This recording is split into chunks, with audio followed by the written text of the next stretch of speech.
Today I'm going to be taking a look at Senran Kagura, an anime that appeals to anyone that loves ecchi and ninjas, and trust me, I love both. But I think it's time to take a closer look at this anime and figure out whether or not it's good. Starting off, we have our 5 main characters who are the good ninja from Hanzo Academy. And if you didn't know already, Hanzo Academy is a school where girls train to be shinobi. First off, we have our star character Asuka, who is still training and still trying to learn her skills, but she has a lot of potential to be the best.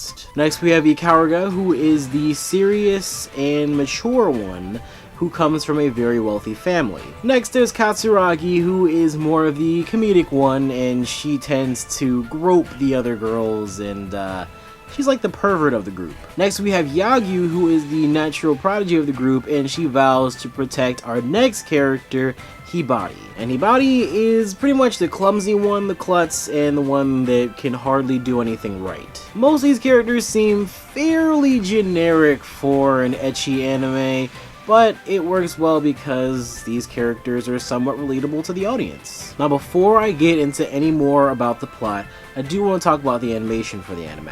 Now, I don't know what it is, but this type of animation seems to work extremely well for ecchi anime, and I don't even know what to call it. It's just the type of animation that makes the girls look even cuter and their jiggly bits look even more bouncy. That was probably a very weird thing to say, but let's move on to the plot. The anime series is actually based off of a video game series of the same exact name, and therefore it loses a lot of the character development and the plot that the game once had, and therefore loses a lot of information from the video game, including information about characters and their development. The plot of the anime is supposed to follow along with the very first game in the series, Senran Kagura Burst, for the 3DS. It also follows the same villains from that game, seeing as though there are multiple different clans of girls that they fight against along with different types of games. So the main objective for the series is for the good ninja to prevent the evil ninja from stealing the 2 magical scrolls. And along with that, there are a few episodes that are dedicated to the good ninja fighting against the 5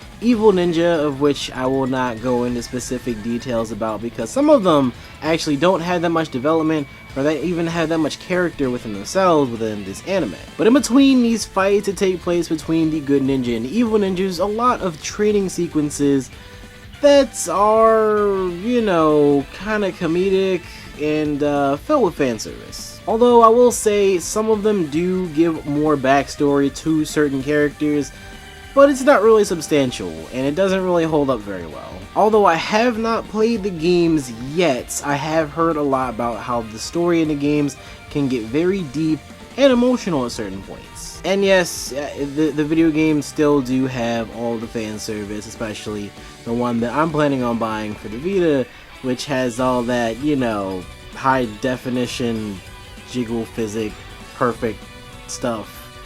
Yeah, but like I said before, the anime does fall short for some of the characters and their backstories. Fan service is clearly the main point of this anime, and it does not even try to hide the fact that it is. I mean, this is the first time I have ever seen someone eat an entire maki roll whole, rather than eating it in small bites. Like, there's a local store that I go to, right, and I buy Japanese food from there. I see the maki rolls there, and I see that they're whole, but I never seen somebody literally eat a whole one. Like, it's obviously there just to make the girls look cute or sexy while eating something that looks pretty phallic. And along with that, there's a lot of panty shots, boob fondling, and, you know, bouncy jiggle physics that add a lot more to the anime in terms of the comedy and, of course, fan service. The reason that this sort of thing is passable to me is because the anime clearly doesn't take itself seriously, and to be honest, it doesn't really need to. It's eye candy that's supposed to fill the audience with fan service in terms of bouncing boobs and girls fighting one another. The lack of development and plot is something to be wary of, but honestly, this isn't where the story is meant to show its all. The anime is merely an adaptation of the video games, and therefore doesn't do as much as the video games could possibly do. It's kind of how when video games get turned into movies, and therefore they are stripped of a lot of content that you could only really receive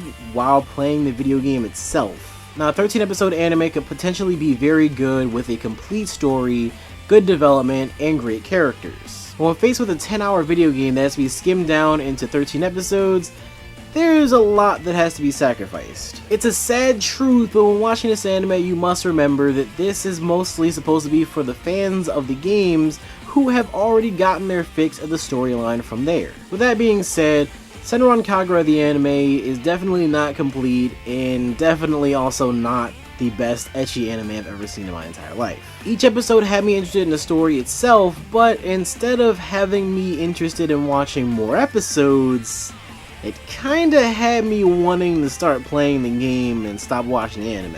However, I can't say the anime is terrible, it's just not that appealing overall. If you want an ecchi anime simply for the fan service, then this is one that you will possibly enjoy. But if you want fan service with a better plot, you're better off watching something else, honestly. I can only recommend this anime to anyone who is interested in the Senran Kagura games, because those offer the same story with a little bit more development, and the same if not more amounts of fan service and ecchi. So if you guys have seen the Senran Kagura anime or have played any of the games, tell me in the comment section down below whether or not you would recommend that anybody play the games or even watch the anime. If you like this video, don't forget to give a thumbs up, and don't forget to subscribe for more anime reviews and other content about anime and video games, potentially. So for now, it's me, NextLevelOtaku, saying stay gold, and I'll see you guys later.